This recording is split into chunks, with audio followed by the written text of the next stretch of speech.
All right. It is time for another weekly project update down here at St. Simon's Elementary School.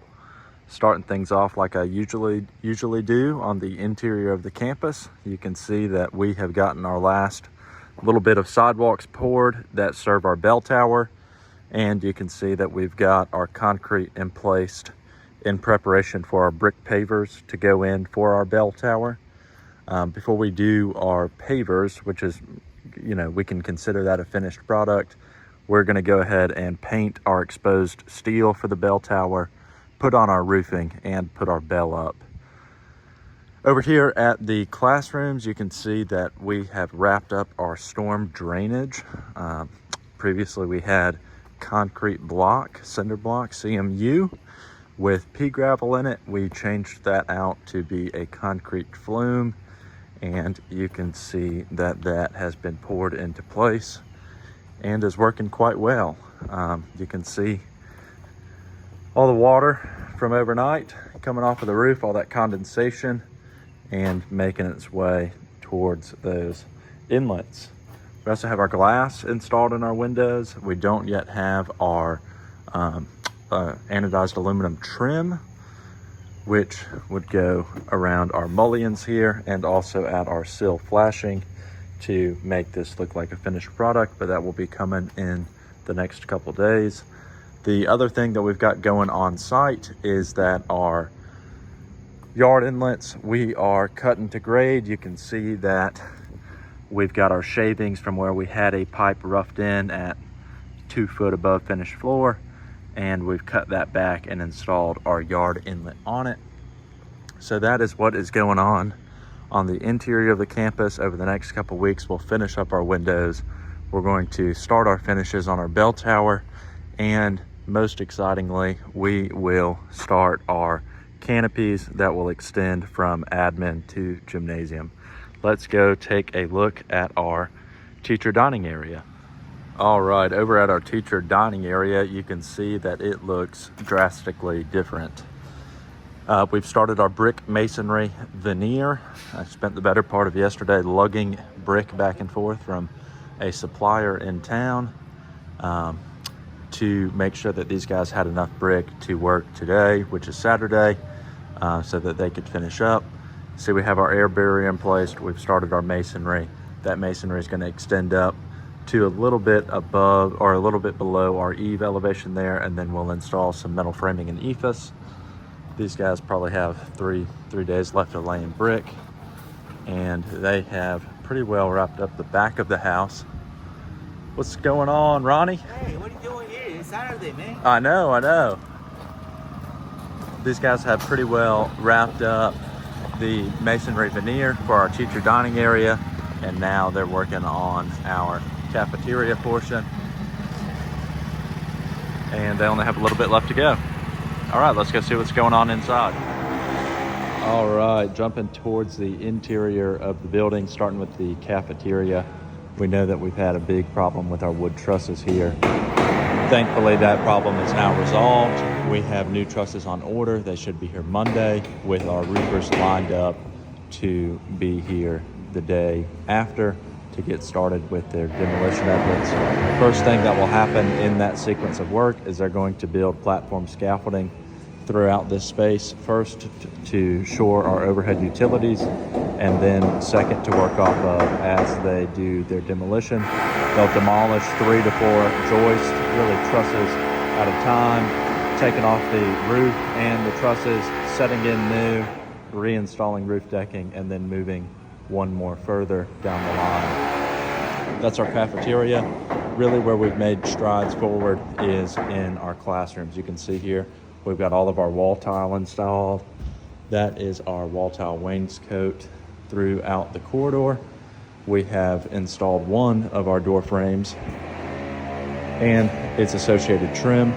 You can see that our typical classroom has standard 3070 door, really a 3068 door in this instance, and then a glass transom panel. And then once we install or walk into our classroom, you can see that we've installed our ceiling grid and we've got our lights set into place. we now have our glass and our windows, and we can start eyeing conditioned air. Hopefully we've got conditioned air firing up next week. That's one of the things that I really should have talked about as we were looking at the teacher dining, is that our equipment pads we've poured for our split systems, and we've roughed in our electrical connections for the same. So the last thing to talk about with our classrooms is to hop into a bathroom and a gang bathroom to see just how good our tile work looks.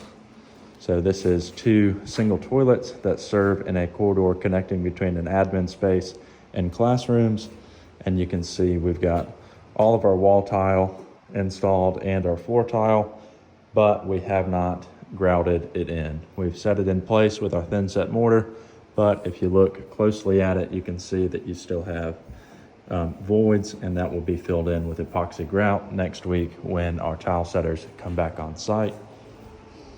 Last thing to take a look at, just to highlight, is our gang bathrooms. Our gang bathrooms look terrific, but there is one minor flaw that I have to talk about because it's pretty neat. So give me just a second and we'll get down to these gang bathrooms.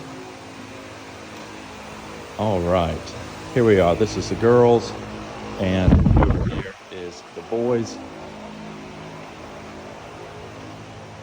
You can see that our tile setters made sure to let everybody know, don't walk in here. I'll be as clean as I can with my boots, but man, look at how good this tile looks. The floor pattern turned out great, and in association with our accent on the wall, it just flows nicely.